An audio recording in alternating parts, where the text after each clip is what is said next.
Is the Lomography Apparat any good? Let's find out. I'm also going to show you how to use it, and I'm going to give you some really important tips to get the best possible shots every time you use this camera. I actually managed to make a mistake that I think a lot of people will make, and it managed to ruin a whole roll of film. So I'm also going to show you how not to be a dumbass like me. First of all, I want to really quickly go over the specs of this camera because it's quite a little interesting camera. This has got a 21mm lens, which is a really wide lens. It's actually a fairly good quality lens. I think it's better than the average point and shoot that's come out recently. It's got an f10 aperture and 1/100th of a second shutter speed, which is pretty standard for these kinds of cameras. I don't really think there's another camera that has all of these capabilities, so I think that's quite a fun thing about this camera. One of the most interesting parts of it is that you can do double exposures. There's a small button on the back here that once you've taken a picture, you can press this button and then take another picture. So you can do a double exposure, or you can do a split exposure using this little add-on, and I'll show you how to put these on a little bit later. We've also got these little gels in the back here that you can put over your flash. So you've got 3 different parts that you can put over your flash, so you could store red and blue or whatever, and then you can be like, oh, I want red for the flash now, or you could have no gel for your flash if you want. It's kind of a bit of a gimmick. I wouldn't really use this really often, but it's a cool little thing. It's not something you have to use every time by any stretch. Of course, you don't have to take double exposures. You can just take a normal exposure, and I think, in my opinion, that the pictures come out pretty good. Obviously, it's got a flash, and I found this pretty weird, but it's not obvious how to turn the flash on and off, so I'll just show you right now. When you turn the camera on, which is N, then the little green light comes up and that shows you that the flash is on. To turn the flash off, you just press the little green button. To turn it back on, you press the little green button again. Really interesting about this is they actually took the time to put a tripod mount part on the bottom. Most point and shoots that are made recently wouldn't have this sort of thing, and I think it's a little interesting thing for them to put in. This does require a battery. The battery compartment's just on the bottom there. I can't remember what battery it is. I think it's AA or something like that. It's going to be obvious. You can look it up. It's not hard. Loading film is quite simple, but just a note. All you need to do is open the back, put film in here, pull it across, and then you need to be able to like manually roll it on so you can see the films actually getting attached onto the spool. But the thing that I've noticed is you need to turn the camera on, take a picture, and then you'll be able to do the rolling on. So you might find that you're like, why isn't it rolling on? You just need to do that little bit of the process. And finally, to unload your film, you literally just pull up the little winder and roll it back. I don't think there's any little button to press. You just pull up the winder, roll it back. It'll sound a little bit crunchy, but just keep doing it until it feels loose, and then it's good to go, and you can open it up and you've shot your roll of film. You do also get like a little bag of tricks, which is basically just this little bag full of the little filters and add-ons that you can use. So inside here you have, I think, what is just a lens cap. You got the sort of close-up lens, which sort of zooms you in a little bit. And then you've got like this weird little pattern one, which will create like, oh, it's a kaleidoscope lens. To put these on may seem a little confusing at first, but it's not. So you've got your little camera, you've got your little thing. It's not, you don't plonk it on the front, you slide it on from the top down, okay? And then slide it back up, which sounds really bad, doesn't it? Maybe I did that wrong.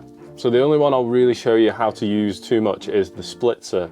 So this literally, you can take like split photos because of this double exposure thing that you've got on your camera. So if you put that over, your lens, you can do it split like that or split halfway. Take a picture, do your double exposure thing, and then split it again the other halfway like that, and then take another picture, and then wind it on. That way you can take split photos. It's kind of a cool thing. I'm going to tell you about my stupid mistake, which I think a lot of people are going to make. But first, I'm going to tell you how to take the best pictures with this camera really quickly. First of all, yes, the lens is okay, but it's not perfect. So the outer parts of the picture are not going to be very in focus. They're going to be quite soft. So if you've got someone that you're taking a picture of, you want them to be closer to the center of the picture. That way they'll be more sharp and more in focus. The next tip is to take your time. So if you're taking a picture, just make sure you hold it up, take your picture, and then put it down rather than being like, you know, moving while taking the picture.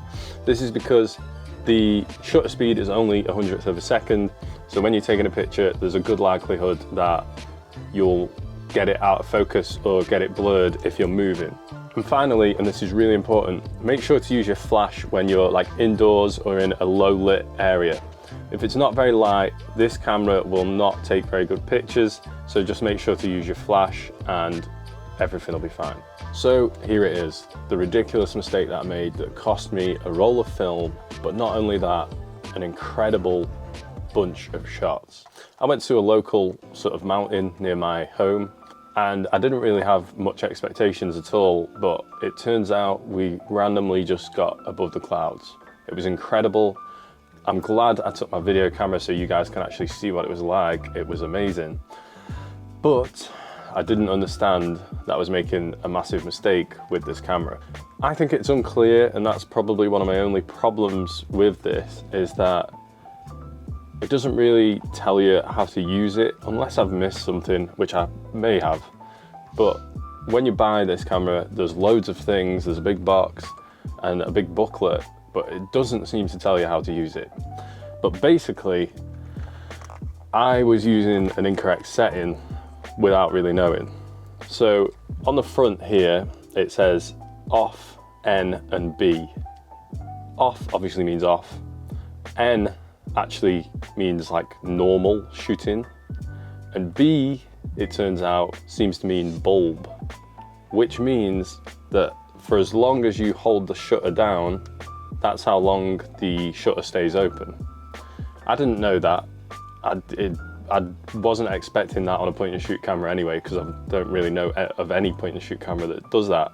Therefore, pretty much all of the pictures I took were blurry. I think this is going to be a really easy mistake for people to make, and I'm glad I made it because I can tell you not to do it now. So for the most part, you're never going to really need to use B. So yeah, really sad and a big shame that I missed all those great shots, but now you know, you've got a little story in your mind.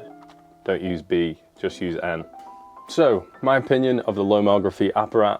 As someone that literally buys and sells hundreds of film cameras, I've got a lot of experience with them, and for a new film camera, I really like this. The reason why I really like this is the lens is all right, the design is a bit different, it's not amazing, but I love the double exposure feature. The fact that you can take double exposures with this camera is really cool, and I think because for me it's a bit of a throwback to the split cam image fusion, which I love the concept of, I think it's really exciting. So I would say if you're someone that's going traveling or you like taking pictures of day-to-day life and nights out and things like that, I think this is going to be a really fun little camera, and I think it would be a great gift if you're thinking to buy it for someone else as well. But yeah, in my opinion, this is one of the few recent film cameras that is kind of fun and kind of interesting. I put a lot of effort and time into these videos, and it's really nice when I get a subscribe or a nice comment. I get those sometimes, and I really appreciate them every single time.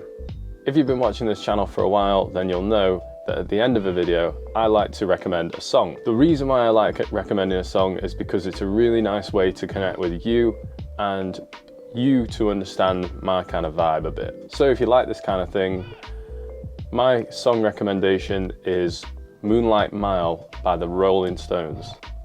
This is a really cool little song, really nice, and I rinsed it completely when I was working a really shit job.